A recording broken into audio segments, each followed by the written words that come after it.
Bueno, pues buenos días a todas, a todos. Soy Sato Díaz, soy periodista en el periódico Público. Es un inmenso honor estar hoy aquí. Entonces agradezco a la Red contra la Pobreza y la Exclusión Social que hayan pensado en mí para moderar este acto. Hoy es un día muy relevante y la verdad es que es un honor estar aquí. Gracias también al Ministerio de Derechos Sociales, Consumo y Agenda 2030 por dar cabida a que un día como hoy pues, se dé esta reflexión colectiva que es tan importante, ¿no? Y más también un día como hoy que nos hemos enterado que, bueno, que el ministro aprieta a las empresas para que aquellas que traigan productos de Palestina se vean obligadas por lo menos a ponerlo en el etiquetado en este momento de genocidio, que creo que no podemos pasar un día sin denunciarlo desde cualquier foro público en el que estemos.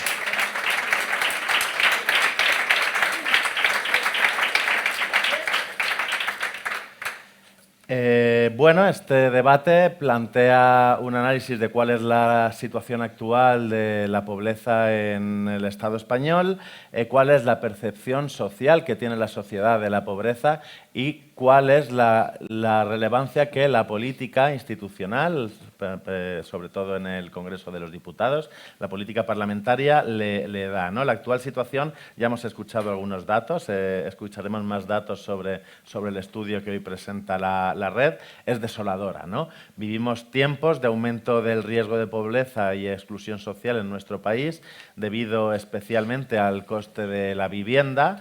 Un reconocimiento, por lo tanto, a las manifestaciones que pueblan las calles del Estado durante todas estas semanas en favor del derecho a la vivienda y también al encarecimiento de la vida por los efectos de sucesivas crisis, la subida de los precios de los productos más básicos.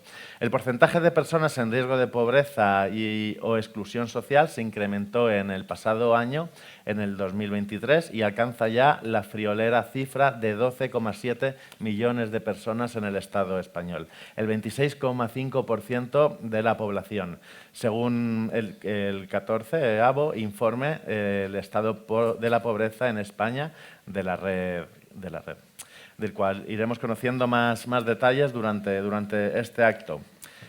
Frente a este dato tan frío y tan preocupante, la actual percepción social es más cálida y es algo más esperanzadora. Un 86,4% de las personas participantes en un estudio del CIS del pasado mes de junio, antes de verano, aseguró que le preocupa mucho o bastante que existan las desigualdades sociales, mientras que el 47,9% afirmó que actualmente hay más desigualdades que hace 10 años. La sociedad conoce y critica la actual situación que comentábamos con anterioridad. La investigación del Centro de Investigaciones Sociológicas también abordó problemáticas asociadas a la desigualdad, como el paro o el reparto de la riqueza. Así, un 85,2% de las personas participantes en la encuesta cree que en España el paro seguirá siendo un problema importante en los próximos años. Respecto al reparto de la riqueza, el 74,5% está a favor de que el Gobierno garantice que la riqueza se distribuya de forma justa entre todas las españolas y españoles. A lo que se añade que la opinión del 70,7% sobre las personas más ricas deberían sobre que las personas más ricas deberían pagar más impuestos de lo que lo hacen en la actualidad.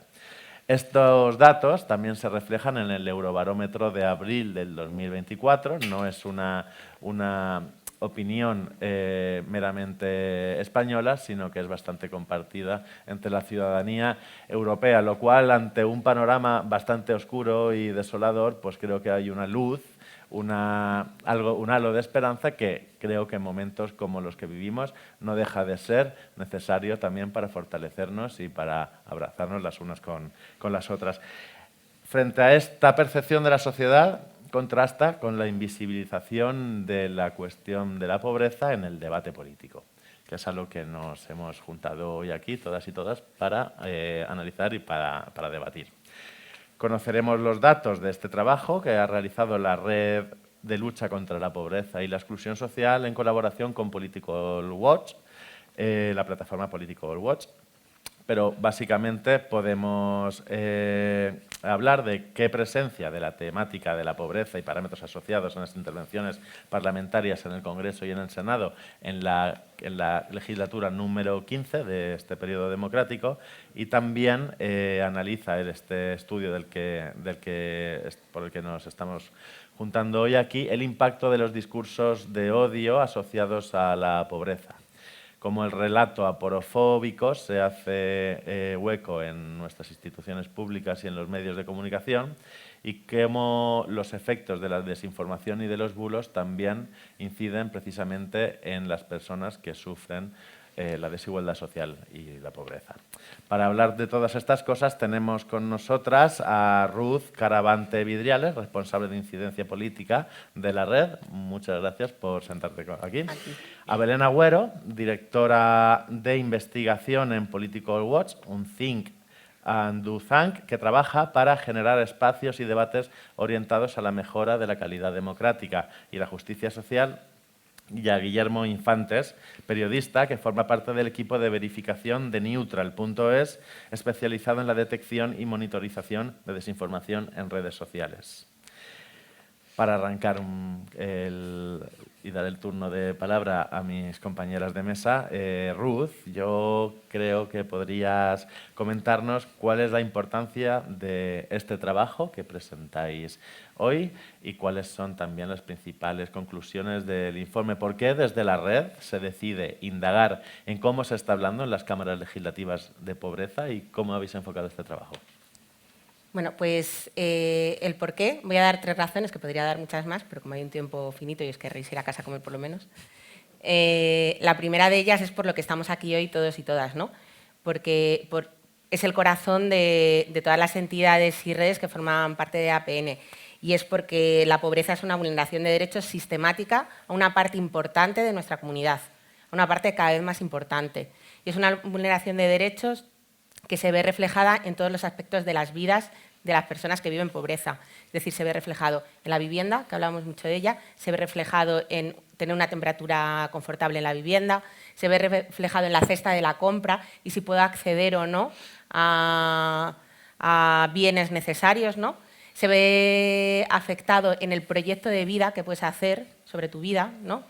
En las relaciones que tienes con tu familia en una situación de urgencia. No se ve reflejado en las generaciones, vienen de las generaciones pasadas y se ve reflejado en las generaciones futuras. Una cosa que nos preocupa muchísimo es esta transmisión intergeneracional de la pobreza, esta herencia de la pobreza se hereda. Y bueno, creemos que esto es razón suficiente. Pero además, se han comentado ya algunas cosas, e igual me voy a repetir, pero bueno, como venimos a hablar de pobreza, pues por lo menos llevamos algunas cosas claras que se han repetido mucho. Este gráfico que veis es la población que está en AROP, es decir, la población que está en riesgo de pobreza o exclusión. Este año, 2023, hay un 26,5% de personas, esto es más de 1 de cada 4, esto es 12,7 millones de personas en riesgo de exclusión y pobreza, que ya de por sí es un dato que podría ser una razón por la que hacer este estudio. Lo que pasa es que lo que viene pasando con este índice es que desde 2008 ha crecido un montón, no hemos llegado a datos anteriores a la gran recesión por la crisis financiera de 2008, no llega a 2008.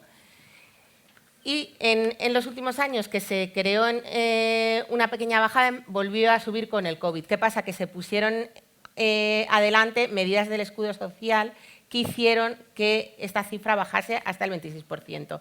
Y ahora mismo la tenemos en un 26,5%. Es una leve subida, un mantenimiento, da igual como lo queramos llamar. El caso es que es muchísima gente y es muchísima gente además con unas medidas políticas necesarias, pero que si no se hacen con mayor alcance, si no se alcanza más, si no mejoramos en la intensidad de estas medidas, lo que va a hacer es que vuelva a subir.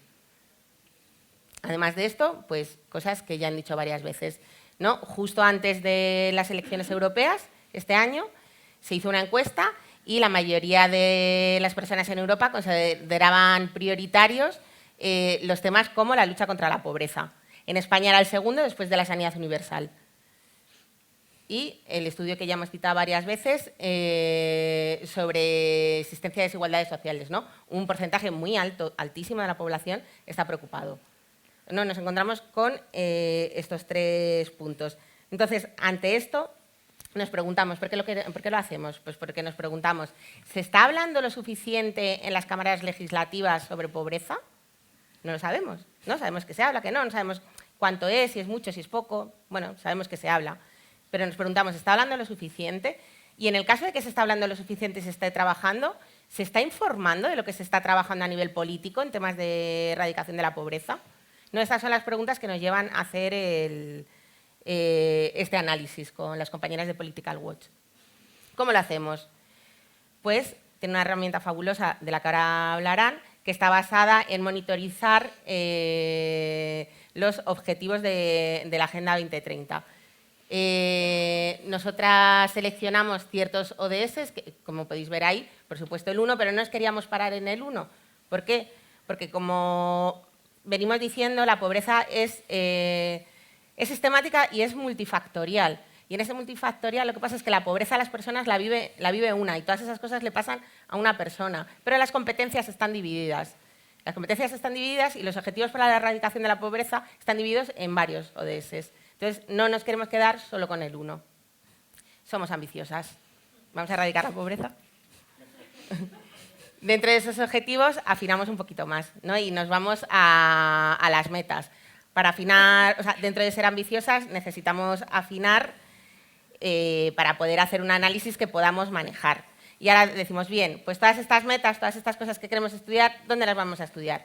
Dentro de las cámaras legislativas hay herramientas, que son estas. Hay herramientas con las que se trabajan para llegar con las políticas a la población, a la vida de la población. Esto me interesa un montón que os quedéis con ello por bloques. La primera de ellas son las iniciativas de control de gobierno, que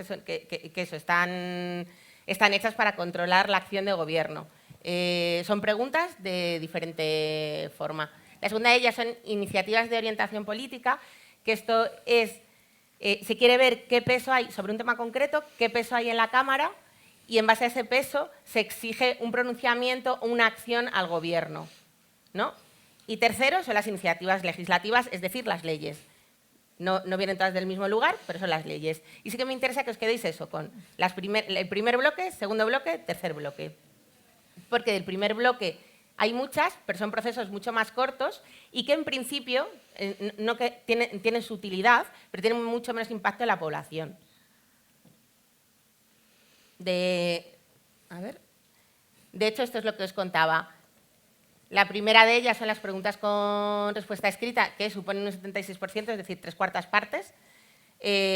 Cumple su función de control al gobierno. Lo que pasa que es verdad, luego nos hablará más la compañera, lo que pasa que es verdad que no son procesos que se vean directamente reflejados en la realidad de las personas y menos en la realidad de las personas en vulnerabilidad. La segunda son las PNLs, es decir, cuando se pide al gobierno que se posicione sobre un tema, que empieza a tener más influencia en las políticas que van a venir y de lo que menos también porque son procesos mucho más largos y que tienen mucho más impacto y que a EPN nos interesan mucho más, son todas las iniciativas legislativas. Esto para que lo veáis en números reales y no en porcentajes. Vale, ¿y qué nos sale? ¿Sigo? ¿Con qué nos sale? ¿Con el...? Sí. ¿De qué se hace la pregunta? Que ya me he animado. Los resultados del estudio y las conclusiones que habéis podido sacar. Sí. Os voy a contar algunas de las conclusiones que hemos sacado. A ver, ¿qué sale de este estudio? Lo primero que sale es que de las temáticas, del total de iniciativas, incluidas preguntas, tengamos en cuenta que las preguntas no se reflejan en leyes y en acciones políticas que vayan a tener impacto, no todas, tienen su función, pero no se ve reflejado de tal forma, es la sanidad universal. Porque hay muchas preguntas, también porque hay un proyecto de ley de la sanidad universal. Es cierto que esto afectaría grandemente a las personas en pobreza, pero no son medidas estrictamente focalizadas a las personas en situación de vulnerabilidad. Y luego tenemos, son las amarillitas, Y luego tenemos el acceso a la vivienda. El acceso a la vivienda es debate público, o sea, está en la agenda pública, lo hemos visto en las calles, y está en la agenda política. Está en la agenda política más allá de que se haya aprobado una ley en la anterior legislatura. Este análisis lo hacemos a partir de agosto. Lo hacemos de un año de legislatura, de agosto a agosto, para que también os ubiquéis temporalmente. Y es más allá de que en la anterior legislatura ya hubiese un debate ferviente, ¿no? Lo que supone un anteproyecto de ley, el proyecto de ley que se convierta en ley, que se apruebe en el Congreso, que suba al Senado, ¿no? Todo este debate ferviente no ha sido suficiente para solucionar la situación de vivienda. Y además, las personas que están en la Cámara consideran que tiene mejoras. Por eso está tan presente. Desde nuestro lugar, bueno, desde el análisis decir que de las cosas, de las etiquetas que metimos que se hablan en vivienda, lo cierto es que se habla bastante de mercado. O sea, que no todo tiene que ver con el acceso y el mantenimiento de la vivienda. Pero es verdad que en ese mercado hay cosas como la dación en pago, el Sareb o el Fondo Social de Vivienda, ¿no? Que esto es interesante. Y el tercero, aumentar los ingresos al 40% más empobrecido, es uno de los temas que también ¿no? Como el tercer tema más hablado. ¿Y esto por qué es? Porque hay muchas preguntas sobre la situación del IMV en diferentes comunidades autónomas, ¿no? Hay preguntas de transparencia que se le hacen al Gobierno, pero esto no quiere decir que se esté trabajando directamente en mejorar la política del ingreso mínimo vital, exigencia que desde APN llevamos trayendo, que me podría tirar 2 horas hablando de cómo creemos que se puede mejorar esta política, pero bueno, voy a apuntar tres cosillas. Asuntos que son urgentes, como revisar las prestaciones que se dan desde los ingresos obtenidos a un lugar más cercano al día de hoy, porque esto evitaría los pagos indebidos, ¿no? Que tanto dolor están produciendo en las familias. Que se incluyan el derecho a jóvenes de 18 a 23 años que no tienen derecho o no tienen el pleno derecho a cobrar el ingreso mínimo vital y, sobre todo, que sean ayudas no condicionadas, que se tenga el doble derecho. O sea, que tú puedas acceder a una ayuda y tengas el derecho a poder tener una inclusión laboral, pero que no sea condicionada. Ya me he ido, ya me emociona, ya me he ido. Vale, ahora os cuento los reales decretos. Los reales decretos ley están en la tercera de las secciones. Por eso me interesaba que os quedaseis con eso, porque son las que nos interesan. La que más nos interesa. Porque son las que se convierten en norma que afecta directamente a las personas. En esta es muy interesante porque la mayoría de las metas se encuentran contenidas en algún real decreto ley que se ha dictado. Se dictan por tema de urgencia o de necesidad especial, los reales decretos ley. Es decir, no producen cambios sistemáticos, y esto es importante, ni a largo plazo. En principio están dictadas de forma temporal y urgente. Y esto es como que no se produzcan desahucios hasta 2028 o la bajada del IVA en alimentos, ¿no? Creemos que, igual no como estos reales decretos, pero sí que estas medidas deben de ser más a largo plazo y estructurales. Y las que tenéis en verde son, bueno, la última se me ha caído el verde, pero las que tenéis en verde son las 2 graves excepciones que no están en ningún real decreto. O sea, ningún real decreto está erradicar la pobreza extrema ni temas relativos con la feminización de la pobreza. Y esto es muy grave. O sea, si nos vamos a los datos de pobreza severa, es verdad que es el indicador que más cercano llevamos a los niveles de cumplimiento de la Agenda 2030. Pero aún así, hay 9,7 millones de personas en pobreza severa. Y si no se acentúan, lo que decíamos antes, si no se acentúan las políticas, este indicador volverá a subir. Pero es que además, si nos vamos a población con ese material social y severa, vemos que es el que más ha subido. Este indicador mide, es bastante complejo y mide cosas diversas, como si te puedes permitir vacaciones, si puedes permitirte comida con proteína animal una vez a la semana, si tienes una vivienda a temperatura cómoda y agradable, si tienes retrasos en pagos, si te puedes comprar ropa porque la tienes estropeada, etc. Mide bastantes cosas. Esta subida se debe especialmente al aumento de la cesta de la compra y el aumento de la energía, por la guerra de Ucrania y la inflación. Y son cosas que previsiblemente no van a pasar mañana, no se van a resolver mañana. Vale. Por último, sí que queremos mencionar que tanto en proposiciones de ley, es decir, seguimos como en el último apartado, el de las leyes, el que impacta mucho. Tanto en proposiciones de ley como en proyectos de ley, es decir, en ley que dictan el Gobierno o otros grupos parlamentarios, la inclusión social, económica y política y la igualdad de oportunidades está muy presente, es de las que más presente está. Lo que pasa que está muy presente, pero no es el papel central de estas políticas, sino que hay otras políticas adyacentes que tienen presencia o que lo mencionan. Súper importante, porque es súper importante ser transversal, pero es muy importante también tener políticas focalizadas. Entre estas proposiciones de ley o proyectos de ley nos interesa especialmente el proyecto de ley de familias, que ya han hablado de ello Carlos y el ministro, entonces no me voy a liar porque creo que además me estoy enrollando mucho, ¿no? No, más bien.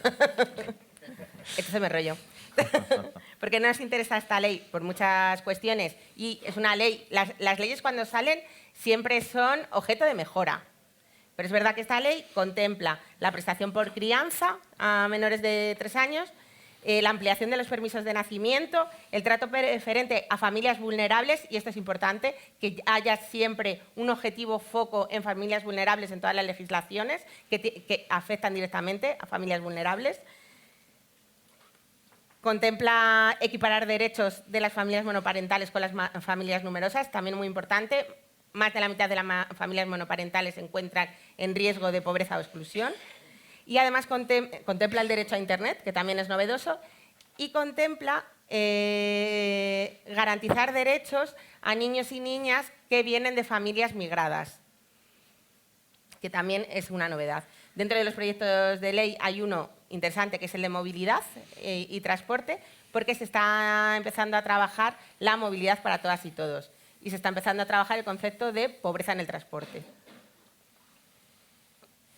Y ahora sí, por último, bueno, sí, quiero mencionar un momento las proposiciones no de ley, porque hay 2 proposiciones no de ley, las del medio, donde el Gobierno se tiene que posicionar o realizar una acción. Las importancia media. Lo estoy diciendo así, es horroroso, pero bueno, para que me entendáis. Luego vendrá alguien de algún abogado y me dirá, ¿pero qué dices? ¡Qué barbaridad! Bueno, me estáis entendiendo perfecto. Hay 2 muy interesantes. Una, el Pacto de Estado contra la Pobreza Infantil, que es muy importante porque da a niños, niñas y adolescentes el derecho a ser niños y niñas y adolescentes, pero es que además va a impactar directamente a todas las familias, porque la pobreza infantil es la pobreza en las familias con hijos e hijas. Entonces, este pacto es importante y hay una propuesta de Pacto de Estado por la Pobreza que a nosotras nos parece interesante que salga adelante. Se encuentra en tramitación. Es verdad que lo que se pide es una comisión de estudio que creemos interesante, pero que queremos que nos lleve a un pacto contra la pobreza. ¿Por qué? Porque necesitamos tener en cuenta los sectores más perjudicados por la pobreza. La pobreza es un fenómeno que afecta a toda la sociedad. Lo que pasa que la viven solo unos sectores de la sociedad. Pero afecta, o sea, no hay una sociedad que se pueda sentir orgullosa de ella misma si no es una sociedad equitativa, ¿no? Que esto nos compete a todos y a todas. ¿Y por qué se necesitan? ¿Por qué es interesante un pacto también? Pues por lo que también hablaban ahora mismo en el atril. Para enfrentar la pobreza, ¿no? este fenómeno sistémico que tanto daño hace, se necesitan espacios temporales muy amplios. Se necesita más de una legislatura y se necesita un consenso, no solo social, sino político, que además nosotras creemos que existe, que para enfrentar la pobreza hay consenso político. Entonces animamos a que se haga ver ese consenso.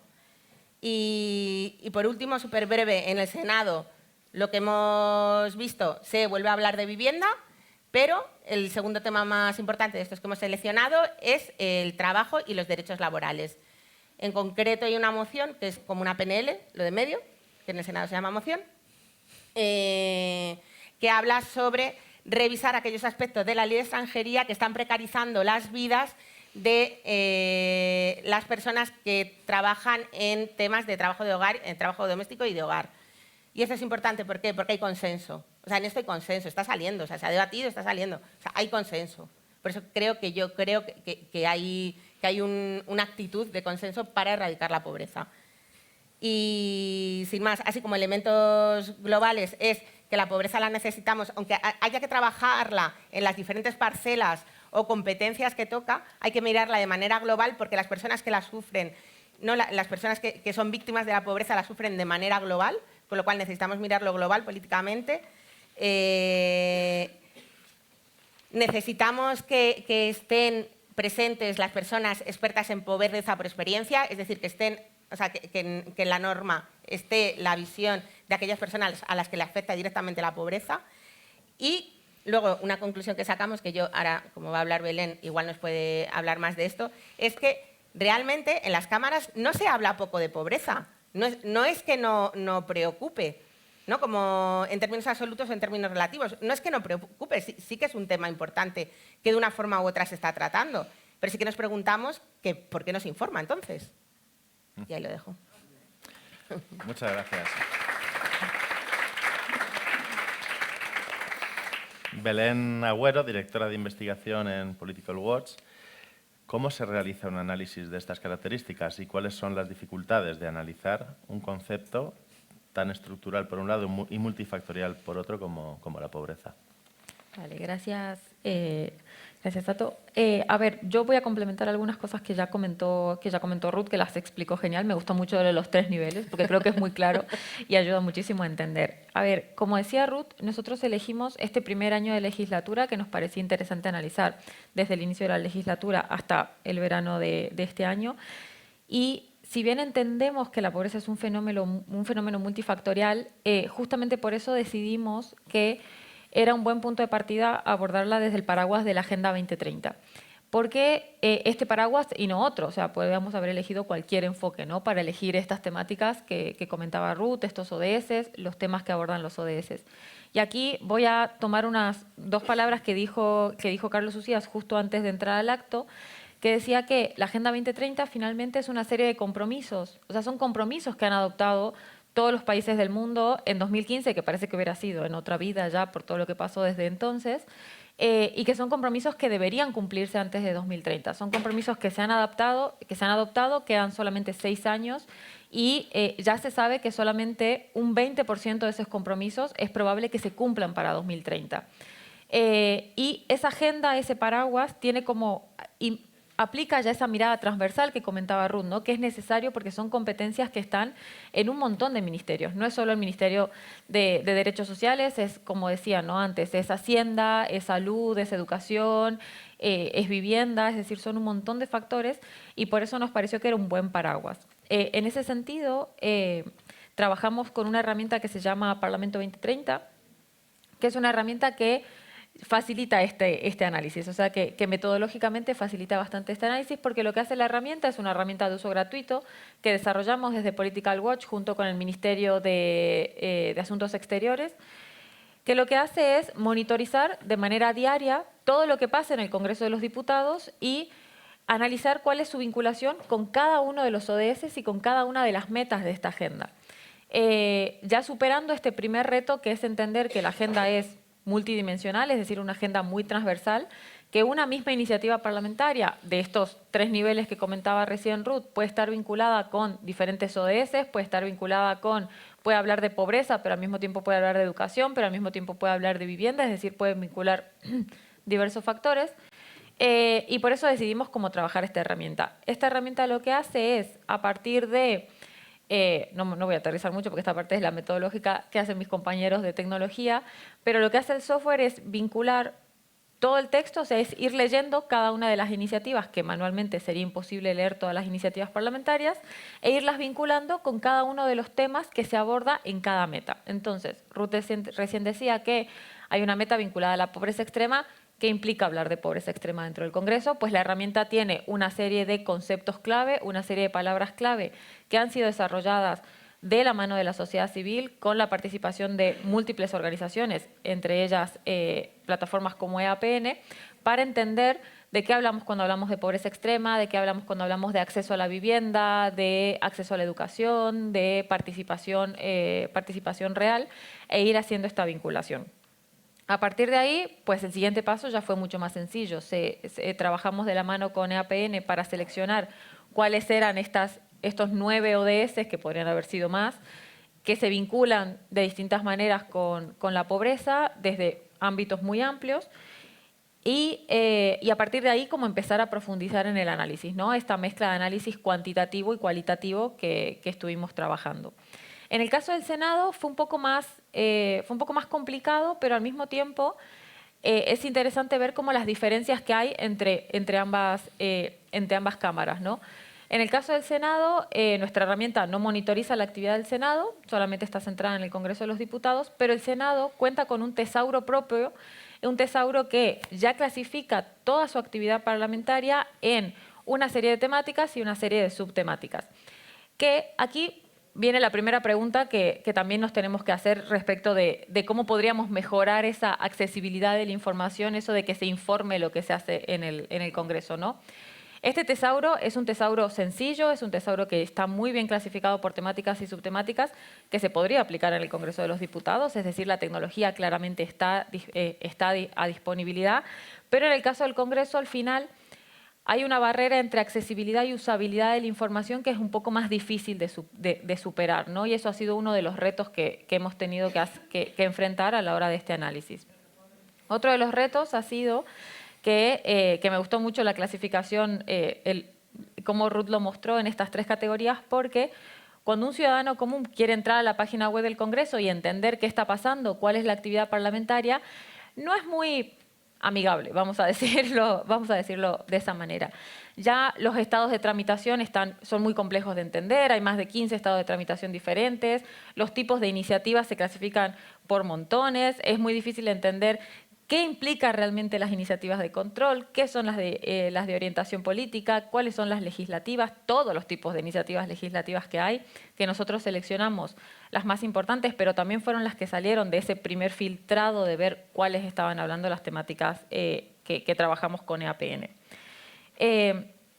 Otra cuestión a tener en cuenta en este análisis es que al momento de analizar, de hacer esa primera extracción, lo que decía Ruth, un 20% de las iniciativas que se han presentado en esta legislatura, que rondan en torno a unas 15.000 más o menos, un 20% tiene alguna vinculación con las temáticas que seleccionamos, que no es un porcentaje bajo en realidad, o sea, no es un porcentaje menor. Es verdad que, como se explicaba recién, un 76% de esas iniciativas que hemos detectado eran preguntas. En el caso de las preguntas, los porcentajes como que en proporción bajan porque las preguntas que se han presentado ocupan también un gran porcentaje del trabajo en la Cámara de Diputados. Entonces como que el porcentaje parece bajito en comparación. Pero también porque las preguntas son mucho más directas, son más sencillas de tramitar, los procesos son un poco más rápidos. Entonces es más común que los partidos políticos, que los grupos parlamentarios, perdón, trabajen, sea una de sus actividades preponderantes. Pero también porque sucede mucho que muchas veces un mismo grupo parlamentario puede presentar una gran cantidad de preguntas en torno a un tema, pero algo que se hace, que en parte es por una cuestión de transparencia, de hacer preguntas, hacer la misma pregunta localizada por cada una de las provincias, por cada uno de los municipios, por año, por meses, por población, y eso como que multiplica numéricamente. O sea que, imagínense, hay 50 provincias en España, la misma pregunta pues multiplicada por 50. Hay 8.000 municipios, más de 8.000, pues ya todo se empieza a magnificar y los números parecen mucho más grandes. Dicho esto, más o menos para que se entienda cómo fuimos trabajando esta metodología, algunas como conclusiones, ¿no? que pudimos ir sacando de este análisis, más allá de las conclusiones vinculadas directamente con el análisis temático, algunas conclusiones más generales. Si bien es verdad que las iniciativas legislativas son mucho menos frecuentes, porque el proceso de tramitación es mucho más largo, son procesos mucho más complejos, hay que pasar por muchas fases de enmiendas, se tiene que aprobar, se tiene que impulsar desde los grupos parlamentarios y es todo mucho más complejo. Es cierto que se han presentado 132 iniciativas este año que tienen en algún punto vinculación con alguna de las temáticas que hemos priorizado junto con EAPN. Y esto puede deberse a que, claro, al ser una propuesta legislativa se vincula más con una política pública, tiene como más ese carácter más amplio que tiene que abordar el impacto en grupos vulnerables muy amplios, en grupos de población muy amplios, porque claro, se va a poner en marcha para todo para todo el ámbito estatal, entonces eso puede implicar que aborde muchos temas de manera genérica. Y también que toca muchos temas como la inclusión social, la igualdad de oportunidades y la sanidad universal, que es lo que comentaba. Pero también hemos visto que en casi todas las iniciativas que hemos analizado, incluso en aquellas que quizás no estaban tan directamente vinculadas con las temáticas seleccionadas, la inclusión social, la lucha contra la exclusión, la lucha contra la protección de ciertos colectivos vulnerables se menciona. Es cierto que muchas veces se menciona en las exposiciones de motivos, se menciona de manera más indirecta, como en las razones que dan origen a una proposición de ley o a un proyecto de ley, pero es un tema que pareciera estar presente en el trabajo de casi todos los grupos parlamentarios. Es decir, esto es algo bastante generalizado. Otra cuestión que sí que queríamos destacar es que, aunque no lo parezca, porque de verdad no lo parece cuando uno enciende la televisión, hay cierto grado de consenso dentro del Congreso de los Diputados. Sucede, o sea, pasa, hay consenso. Y es curioso ver cómo se van dando diferencias en función también de como el impacto mediático que tiene el trabajo que se hace en el Congreso. Y voy a ilustrarlo con un ejemplo muy sencillo. Voy a ilustrarlo justamente con las proposiciones no de ley, es decir, esta labor de orientación política que se hace tanto a nivel de comisiones dentro del Congreso como en el Pleno.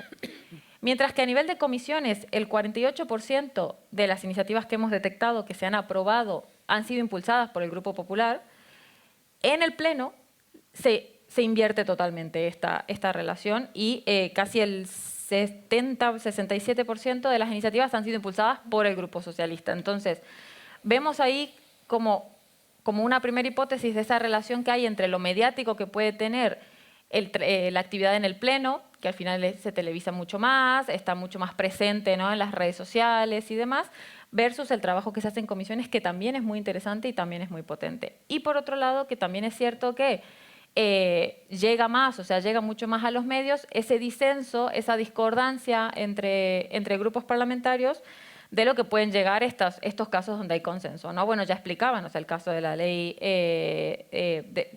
para proteger a las personas con esclerosis múltiple es un gran ejemplo de esos tipos de consensos que sí que se pueden lograr y que se están logrando.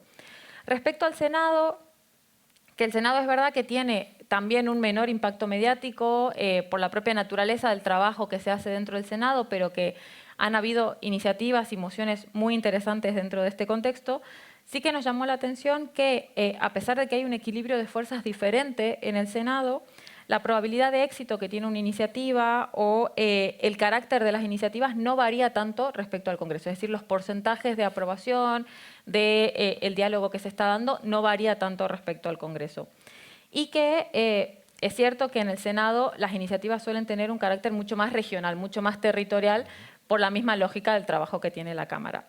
Por último, y esto sí que me parece interesante, es que las iniciativas de orientación política que comentaba recién Ruth, en el Congreso no hay forma de saber a dónde llegan. Es decir, el Congreso se pronuncia sobre un tema, le pide al Gobierno que se pronuncie, que se posicione o que tome o que realice una acción, pero no hay forma de darle seguimiento, a ver qué pasa con eso, ¿no?, que el Congreso le pide al Gobierno. En cambio, en el Senado sí. En el Senado las mociones, que vendría a ser como el símil, sí que tienen unos informes de seguimiento que permiten saber a dónde llega, si tiene algún resultado, si no.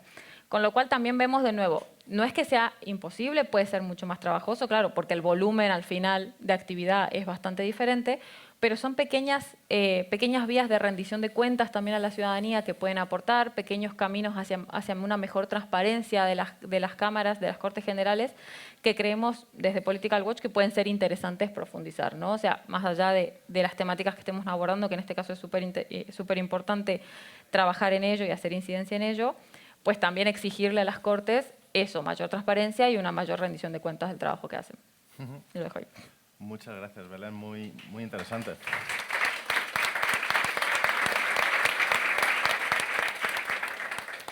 Guillermo, periodista de Neutral.es, por tu experiencia, ¿qué destacarías de cómo se informa sobre pobreza en general y sobre lo relacionado con la pobreza en la actividad parlamentaria? Bueno, yo antes de trabajar en Neutral también pasé por la agencia Noticias Servimedia, que es una agencia que además pues por su propia naturaleza, pues focaliza mucho más en derechos sociales, en informar sobre discapacidad.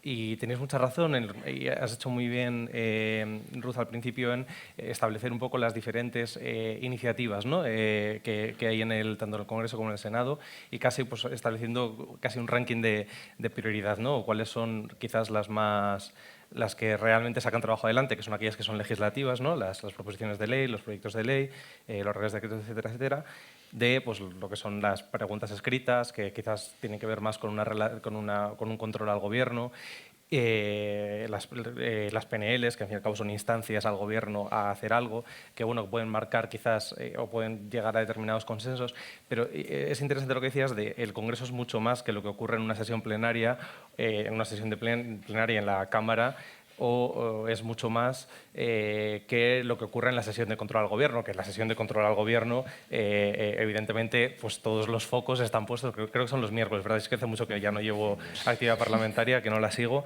pero desde otro ámbito. Obviamente, desde el foco en los medios de comunicación está puesto en la sesión de control al gobierno o cuando hay una sesión plenaria en la Cámara. Es decir, pero hay un trabajo que quizás es más desconocido, pero que sobre todo los periodistas de agencia conocemos bien, que son las comisiones. Las comisiones del Pleno, que son las comisiones, para quien no lo tengáis muy ubicado, las comisiones están divididas pues, por ámbitos, ¿no? Por temas. Hay algunas que son estables y hay otras pues, que se crea una nueva comisión, una subcomisión, etcétera, etcétera, pues en función de lo que se quiere abordar. Pero también es un trabajo muy necesario, efectivamente, y muchas veces quizás los temas de pobreza, que quizás no son tan o no parecen tan sexys, ¿no? para los medios de comunicación. Al fin y al cabo, los medios funcionamos en el que hay que establecer un orden de prioridad, ¿no? La labor de gatekeeping del periodista es decir, vale, ¿qué agenda tenemos hoy? ¿Qué le damos relevancia? ¿Qué ponemos en cabecera? Y muchas veces quizás estos temas, los que tienen relación con el trabajo que hacéis desde el tercer sector, es verdad que a veces quedan relegados por la urgencia o por lo que una editora en un determinado momento ha decidido que quizás era más importante, ¿no? Porque no sé qué político ha dicho no sé qué de la oposición o el de la oposición ha dicho no sé qué sobre no sé qué ministro o ministra. Entonces sí, es verdad, yo creo que hay un trabajo que quizás está un poco sumergido, que hay un desconocimiento también sobre la actividad parlamentaria, así que yo creo que estudios como el que habéis hecho hoy, como el que habéis presentado hoy, lo que hace es emerger todo ese trabajo, ¿no? y que hablemos de toda esta actividad parlamentaria que muchas veces no luce tanto en medios de comunicación, así que en ese sentido, pues enhorabuena. Me han llamado la atención algunos datos que tengo apuntados. Por ejemplo, yo por la edad que tengo, también por mis condiciones socioeconómicas y tal, pues me interesa mucho el tema de la vivienda. He visto que el 12,8% de las iniciativas que habéis analizado tienen que ver con la vivienda, muchas de ellas con la propia regulación del mercado de la vivienda. Yo voy a recoger las palabras de la actriz Irene Escolar de hace unas semanas cuando la entrevistaban en Televisión Española en La Revuelta, diciendo es que no hay una sola conversación con personas de mi edad en la que no salga el tema de la vivienda. ¿Y tú cuánto estás pagando? Yo quizás es porque no me acuerdo, pero a mí me parecía raro. Yo creo que mis padres no hablaban tanto de esto o no le preguntaban tan abiertamente a sus amigos, oye, ¿tú cuánto estás pagando? Y sin embargo es una pregunta que en mi generación, yo creo que entre los 25 y los 35 años, nos lo hacemos todo y es como ya no hay ningún tabú. Oye, ¿tú cuánto pagas y cómo lo haces? ¿No? Entonces, eso está bien porque también tiene que ver, que es decir, que aquello es una forma de ver que quizás aquello que, sobre todo ahora, por las movilizaciones que está habiendo con el sindicato de inquilinas, etcétera, etcétera, está bien saber realmente qué actividad hay. Y como me refiero referido a la vivienda, porque es quizás el tema que está ahora más en boca de todos, pero así como otros tantos, ¿no? Con lo que tiene que ver con pobreza infantil, etcétera, etcétera. Entonces yo creo que todo lo que tenga que ver con emerger este tipo de actividades parlamentarias que muchas veces quedan camufladas o entre las prisas del día a día, pues está bien que las pongamos en valor y que hablemos de ellas. Me he cogido también algunos datos del Consejo de la Juventud, del Observatorio de Emancipación que tienen ellos, y algunos de ellos, pues, luego para añadirlo a todo lo que ya habéis comentado, a finales, en diciembre de 2023, el precio mediano del alquiler, hablo de alquiler porque en mi generación ya es un poco estúpido casi hablar de compra, el precio mediano del alquiler en 2023 era de 968 euros al mes a nivel nacional. Desde 2008, el salario mediano de los jóvenes ha crecido un 6,1%, mientras que el alquiler ha subido un 40,7% desde 2008. Es decir, esto lo que tiene que ver, ya aquí lo siento por meter un poco la reivindicación un poco generacional. De todas formas, lo que tiene que ver con vivienda también tiene que ver con sobreocupación de la vivienda, porque ya no hablemos tanto de alquilar viviendas, sino de alquilar habitaciones. Mi barrio, yo soy muy privilegiado, en mi barrio, y mi barrio es Usera. Yo tengo la suerte de poder pagar un alquiler, pero es un barrio en el que hay una sobreocupación brutal. Sobreocupación no de vivienda, sobreocupación ya de habitación. Entonces, creo que también todas estas cuestiones también es hablar de vivienda, ya no solo lo que a los jóvenes con nuestros salarios nos llegue o no nos llegue, sino que es que hay personas realmente que tienen una pobreza ya mucho más delicada, ¿no? Mucho más profunda. Y bueno, yo de lo que puedo hablar quizás más es también sobre discursos del odio, desinformación, que está muy unida también a la pobreza, pero si queréis eso ya lo comentamos más tarde. Bueno, dale, sí, que Sí, vale. Eres verificador en neutral.es y estamos en la era de los bulos y de la posverdad y de los discursos del odio que tantos liderazgos, ¿no? están llevando hacia arriba. ¿Cómo podrías ponernos ejemplos de cómo se usan estos discursos de odio precisamente contra las personas que están en condición de exclusión social o de pobreza? Sí, yo creo que habéis comentado antes, o muchas veces cuando se habla de discurso del odio relacionado con pobreza, con racismo, con antisemitismo, con antigitanismo, xenofobia o LGTBI-fobia, muchas veces casi se habla de mitos. Lo hemos escuchado antes, y entonces a veces da la sensación de que puede ser algo casi inocente, y no lo es. O sea, lo que quiero decir es que el discurso del odio es deliberado. Y existen campañas de desinformación que forman parte de estrategias del odio con fines políticos. Y eso creo que es importante. Entonces, cuando hablamos de discurso del odio, muchas veces no son prejuicios o no son mitos, no. O sea, hay estrategias deliberadas de generación de odio. Y puesto que habéis hecho un estudio sobre iniciativas de todo tipo en el Congreso y el Senado, también hubo otro dato que me llamó la atención, que creo que lo tengo por aquí. Sí, que es habéis analizado las preguntas escritas, preguntas parlamentarias. Los grupos parlamentarios pueden dirigir preguntas al Gobierno pidiendo datos, pidiendo opiniones, ¿no? Entonces, habéis dicho que habéis cogido las de inmigración, que creo que es un tema bastante interesante sobre el que hablar y que tiene mucha relación con el discurso del odio. Y habéis dicho, de las 443 preguntas escritas que hay sobre inmigración en este tiempo que habéis escogido, el 71% de las preguntas escritas sobre inmigración al Gobierno partían de un grupo parlamentario en particular. Ese grupo parlamentario es Vox. Entonces, está muy bien. Y entonces dice, bueno, pues vamos a ver qué preguntas escritas al Gobierno, dirigidas al Gobierno, ha formulado Vox. Y aquí me gustaría hacer un ejercicio porque es interesante todo lo que tiene que ver con pobreza. Además, creo que es un ámbito en el que es muy importante las palabras que utilizamos para referirnos a las cosas.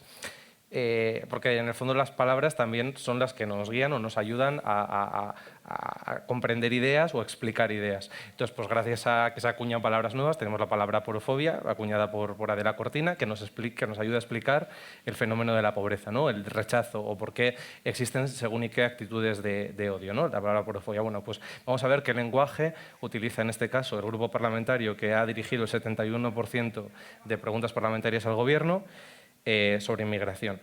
Una de ellas es de enero de 2023 y la pregunta es: ¿qué medidas va a adoptar el Gobierno para paliar la invasión migratoria que está sufriendo nuestro país? Ya vemos un poco la orientación, ¿no? Con invasión migratoria, cómo nos referimos a una crisis humanitaria o a un problema que evidentemente es de todos, que es innegable porque tenemos una crisis migratoria y una crisis humanitaria. Pero bueno, invasión migratoria que está sufriendo nuestro país. Y otra, que es en la que me quiero detener más, lo digo porque esto está relacionado, ahora veréis que esto está relacionado con desinformación y por qué digo que las campañas de odio y la desinformación no son solo mitos, sino que hay una intención coordinada y una estrategia coordinada con fines políticos. Otra pregunta cuestionaba o se interesaba literalmente por las medidas previstas para hacer frente a la avalancha de inmigración ilegal que sufre España. Y la tengo aquí, perdón, la voy a abrir. Es una pregunta registrada creo que en agosto. La firman algunos diputados de este grupo parlamentario y dice lo siguiente. Según ha publicado un medio de comunicación, el primer día del mes de agosto las autoridades informaron de la detención de 868 personas por la comisión de distintos delitos en distintas localidades de España. Del total de personas detenidas, 466 detenidos son extranjeros, es decir, el 53%. Esto es una pregunta dirigida al Gobierno. Y para referenciar ese dato que da, ¿no?, la pregunta parlamentaria dice que el 1 de agosto se han detenido a 868 personas por la comisión de delitos y que más de la mitad de esos detenidos el 1 de agosto eran personas migrantes, bueno, dicen, son extranjeros, nacionalidad extranjera, se entiende. Entonces, lo referencian, ¿no?, y ponen abajo la nota, ¿no?, de dónde han sacado el dato, que pone... más de la mitad de los 868 detenidos en España el 1 de agosto son extranjeros. Y es un artículo de una web que se llama La Gaceta de la Iberosfera. Vale. La Gaceta de la Iberosfera dice, efectivamente, hay un titular que dice más de la mitad de los 868 detenidos en España el 1 de agosto son extranjeros. Dice, el primer día de agosto ha estado marcado por una serie de acontecimientos significativos en términos de seguridad y orden público. Las autoridades informan que se realizaron más de 868 detenciones en diversas localidades de España. De los detenidos, un 53% son extranjeros, lo que equivale a un total de 466 personas. Este dato resalta la presente inseguridad que existe en España, patallín patatán. Bueno, aquí no se referencia de dónde viene este dato. Es decir, la pregunta de Vox, la iniciativa escrita de Vox, lo que hace es referenciar a un medio que se llama La Gaceta de la Iberosfera, que para quienes no lo sepáis, La Gaceta de la Iberosfera depende de la Fundación Disenso. La Fundación Disenso, su presidente es Santiago Abascal. Es una fundación del partido, todos los partidos tienen fundaciones y hacen cosas. Y a veces pues crean webs, medios y tal. Bueno, pues ellos tienen La Gaceta de la Iberosfera, que dice esta noticia, ¿vale? Es un dato muy concreto, no quiero hacer mofa con esto, ¿vale? Es un dato que dice, se han detenido en agosto 800 y pico personas, más de la mitad son extranjeros. Esto dice ayer, vamos a ver, joder, ¿de dónde sale este dato? ¿No? Porque además ellos ni citan fuentes, ni qué es... Bueno, todos estos datos, los que tienen que ver con criminalidad, que nosotros en Hidral trabajamos mucho con ellos, están en el portal estadístico de criminalidad del Ministerio del Interior, que se puede mirar.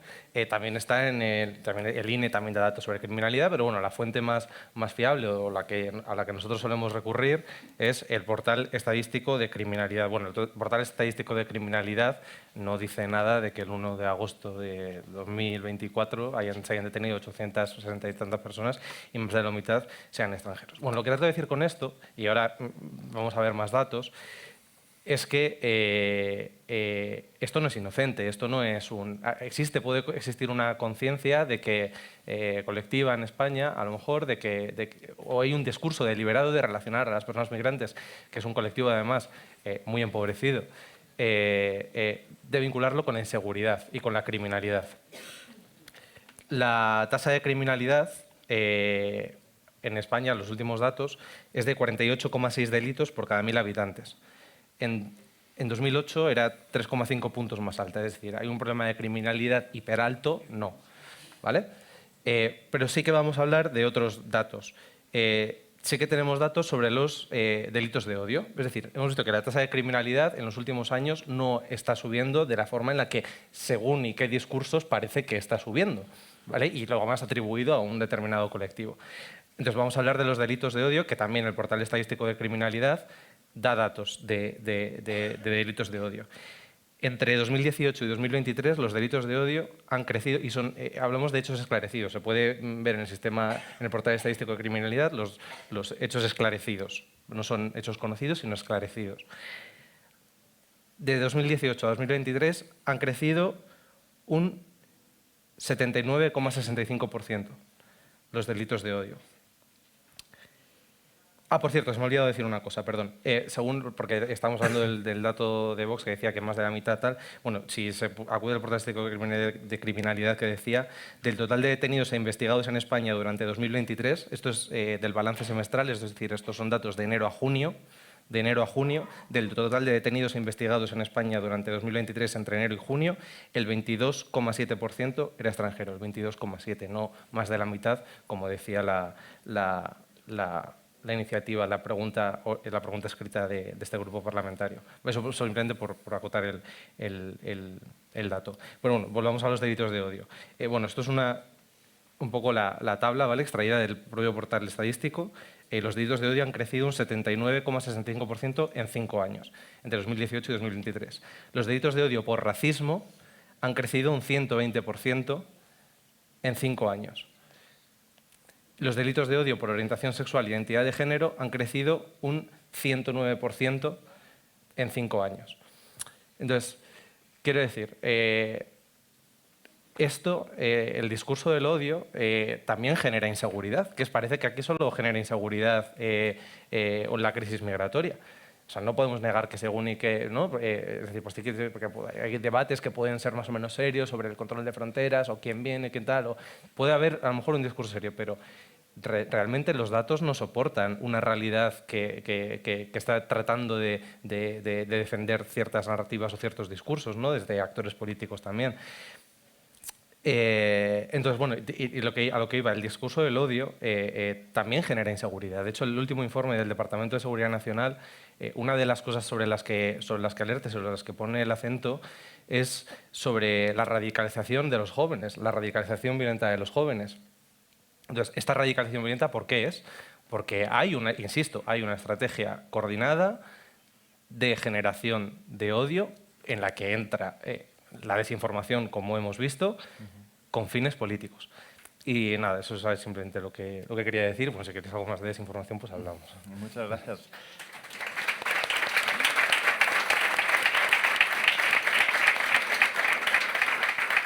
La verdad es que se nos ha echado el tiempo encima. Entonces, por romper la cuarta pared y abrir un turno de una pregunta a las 3 personas que nos acompañan. Si alguien se anima, es el momento.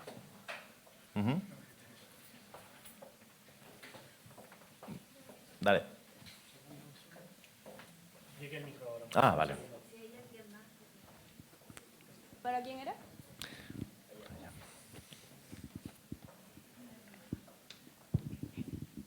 Hola, Gabriela Jorquera de Fundación Secretariado Gitano. Desde la mañana es que me está dando vuelta hasta... Se ha hablado mucho de consenso sobre los temas en los que hay amplio consenso y cómo la lucha contra la pobreza lo hay. Y quería pediros una reflexión de qué tan importante es el consenso para los avances. Porque hay algunos temas en los que hay amplio consenso, por ejemplo, la lucha contra la pobreza infantil lo es, sin embargo no se traduce en medidas concretas. Hay consensos que tienen que ver con el apoyo a un problema. La vivienda ahora es claramente un consenso social, pero no hay consenso en torno a las soluciones. Y hay medidas que no han tenido consenso y que, sin embargo, se han hecho avances muy significativos.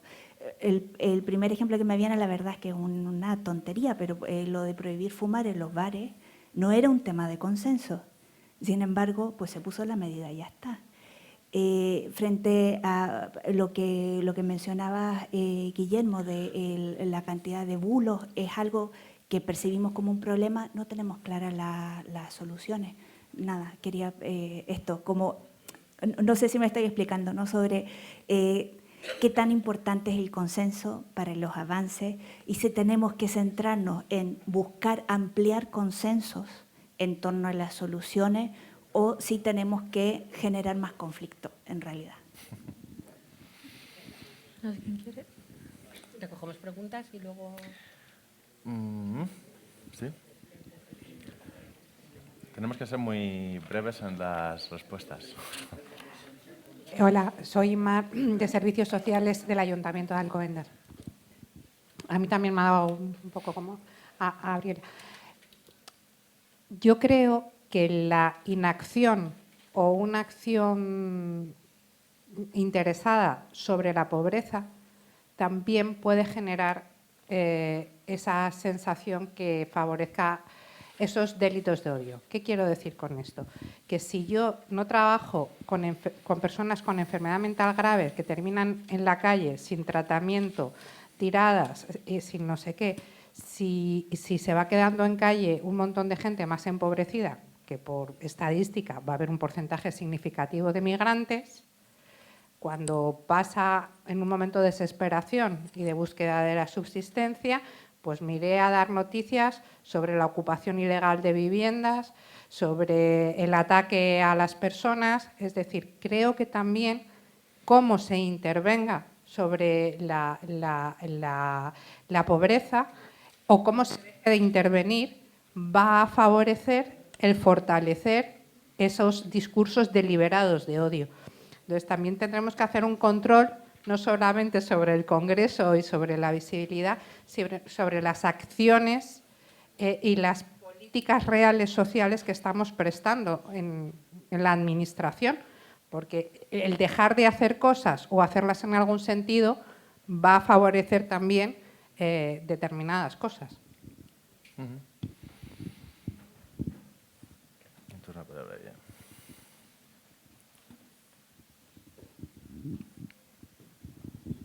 Bueno, yo quiero seguir con el tema del consenso y, soy Ontanares de ATD Cuarto Mundo. Quería seguir con el tema del consenso y un consenso que en ATD nos preocupa muchísimo. Es un consenso político y también de más medias, ¿no? Y es que el IMV es un éxito. Ha habido hoy una exposición primera, un panel, y durante este tiempo ha habido varias iniciativas legislativas que lo que han hecho es ir en contra del derecho a unos ingresos dignos de las personas que les necesitan. Ha habido un consenso en no informar de lo que la población que está percibiendo ese maltrato institucional ha ido planteando, ¿no? Uno de ellos fue con respecto de los cobros indebidos, el procedimiento que la Seguridad Social plantea en diciembre, me parece que fue diciembre, sobre cómo iban a ser la devolución de cobros indebidos, que excluía los cobros indebidos del ingreso mínimo vital, en los que se están haciendo extracciones a los perceptores de hasta un 70% de sus cobros indebidos, de sus ingresos de ingreso mínimo vital. Hay miles de expedientes de cobros indebidos, hay una reclamación colectiva en el Consejo de Europa, interpuesta y en espera de ser admitida, y hay un consenso de que de esto no se hable. Entonces, esto es así porque incluso con el Partido Popular, que ha estado hace un rato algún representante aquí, tuvimos este diálogo sobre cómo se estaban haciendo esos cobros indebidos, se escandalizaron, nos consta que hicieron una petición escrita y meses después nos enteramos de la respuesta por un periodista, ni siquiera habiendo tenido un diálogo y habiendo participado en este diálogo con el Parlamento, se nos hizo devolución de lo que allí se había determinado, porque también hay consenso en esto. Y yo creo que los consensos a veces son un peligro para las personas en situación de pobreza, porque hay un consenso también en que en actos como este esas personas no estén, en actos como estos y en otros actos que están patrocinados por personas que tienen mucha sensibilidad con todo este tema, con lo cual todo esto nos sorprende todavía más, porque resulta que no se ha dicho en ningún momento, ni aquí ni durante los 4 años que lleva este ingreso mínimo vital, que trabajar es un peligro para las personas que tienen un ingreso mínimo vital porque genera la propia ley que trabajen cobros indebidos. Y estamos hablando de miles de personas y de miles de euros. Me preocupa porque esto sí, como Sara Mesa dice, es aporofobia. No sé si es un delito de odio, porque por pasiva también se pueden cometer estas cosas, ¿no? La derecha más extrema habla de paguitas y los demás callamos. Muchas gracias por la reflexión. Yo no abriría más palabras ya, porque lo que es un consenso es que tenemos que ir dejando, terminando el panel. Entonces, como a modo de conclusión, compañeras, si queréis hacer alguna intervención breve, porque nos hemos pasado del tiempo. Sí. Gracias. Yo súper breve, creo que para enfrentar una realidad tan estructural y que tantos flancos llega, como es la pobreza, creo que el conflicto puede ser para ponerlo en agenda, pero que una vez puesto en agenda hay que esforzarse para llegar a consensos, no solo en el diagnóstico del problema, sino también en la solución. O sea que, por lo menos desde APN, trabajamos con esta idea. No te he entendido bien tu tema de la porofobia, así que no entro. Y con respecto al ingreso mínimo vital, yo creo que no hay consenso de silencio, que de hecho desde APN llevamos trabajando bastante las mejoras que necesita la norma. Igual no es la misma visión, pero por eso lo llevamos trabajando bastante. Y de hecho en la exposición he dicho 3, pues me puedo tirar, si nos quedamos una horita más, os hablo de más cosas. Pero que en principio seguramente habrá que hablar sobre posiciones, ¿no? Pero sí que creo que se está haciendo denuncia de las mejoras que necesita la norma. ¿Quieres añadir algo? No sé, Guillermo. Bueno, yo me he apuntado quizás la de soluciones al discurso del odio y la desinformación. Bueno, sobre el discurso del odio, no todo el discurso del odio es un delito de odio. Los delitos de odio creo que son los que están en el 510 del Código Penal, que la porofobia ahora está gracias al trabajo también del tercer sector. La solución a la desinformación, yo creo que la desinformación se combate con información. Entonces, creo que necesitamos medios de comunicación fuertes, creo que necesitamos medios de comunicación atractivos y que la desinformación no sea más atractiva que la información, que eso es muy difícil, porque la desinformación de lo que bebe es del impulso y de la impulsividad, de las emociones, ¿no? Porque la desinformación, nosotros siempre decimos, y es algo contra lo que es muy difícil combatir, y es que el bulo siempre corre mucho más que el desmentido. ¿Por qué? Porque siempre el bulo, la desinformación, es profundamente emocional. Mientras que una verificación o tratar de explicar a una persona algo de forma razonada a veces resulta aburrido. Entonces, es muy difícil, desde los propios medios de comunicación, combatir discursos muy emocionales con datos. Entonces, bueno, yo creo que lo mejor es eso, es hacer pedagogía, que los propios medios de comunicación también, porque esto también, o sea, el periodismo ha pasado y está en una crisis muy profunda, de lectores, de audiencia, etcétera, etcétera, ¿no? Y creo que también hay que volver un poco a creer en los medios de comunicación, a apostar por los medios de comunicación, a pagar por consumir información para que los periodistas puedan comer y para que los propios periodistas no caigan en dinámicas que muchas veces son las realmente perjudiciales, porque si la propia audiencia percibe que es que en los propios medios de comunicación hay desinformación, estamos perdidos, y a veces los propios medios de comunicación creamos esa percepción por nuestras propias dinámicas. Entonces, pero claro, para huir de esas dinámicas necesitamos estabilidad y necesitamos lectores y necesitamos, en suma, dinero. Entonces, creo que es eso, que creo que hay que apostar por el periodismo. Nosotros creo que también tenemos que hacer probablemente autocrítica. Y eso, que la desinformación se combate con información y los delitos de odio se combaten pues, con el Código Penal. Sí, y añadir una cosa que comentaste, Guillermo, y en línea con la parte de los consensos y la desinformación, que creo que, si bien es súper importante la labor que hacen los medios en combatir esa desinformación, creo que también hay un rol desde las instituciones del Estado, ¿no? Por ejemplo, este portal estadístico de criminalidad, como muchos otros, en también cómo se ofrece esa información a la ciudadanía. O sea, acceder a la información no debería ser tan complicado. O sea, uno no debería necesitar cumplir una serie de requisitos en cuanto a formación profesional para entender lo que se habla en una página web de un ministerio, lo que se habla en la página web del Congreso, lo que se habla en cualquier tipo de página web de información pública. O sea, creo que también ahí garantizar que la información es accesible, es usable, es entendible, también es una forma de combatir la desinformación, porque si no, creo que también está esta opinión como muy generalizada de que todo lo que se dice a nivel público por parte de un miembro del gobierno es dudoso. Podemos creerle a un TikToker, podemos creerle a cualquier medio de comunicación sin preguntarnos si ese medio de comunicación está contrastando la información, de dónde sale, quién lo financia. Entonces creo que es una mezcla, obviamente, de muchas cosas, pero creo que es importante también que las instituciones que la administración pública también tome cartas en el asunto en cuanto a la información y cómo la ofrece. Y con el tema de los consensos, creo que lo que dijiste es interesante. O sea, creo que hay que diferenciar el consenso social del consenso a nivel político. O sea, con el tema de la vivienda hay consenso social. O sea, yo creo que la gente, todos estamos, te entiendo completamente, o sea, todas las conversaciones con mis amigos son exactamente iguales. Entonces creo que es importante entender que el consenso político, el debate en lo público ya está, pero ver cómo eso llega al debate en lo político. Pueden haber, obviamente, 1000 formas de abordar, pero creo que es importante que la ciudadanía se sienta escuchada. O sea cual sea el consenso al que se llegue, que la ciudadanía se sienta escuchada. Creo que es importante a la hora de construir esos consensos.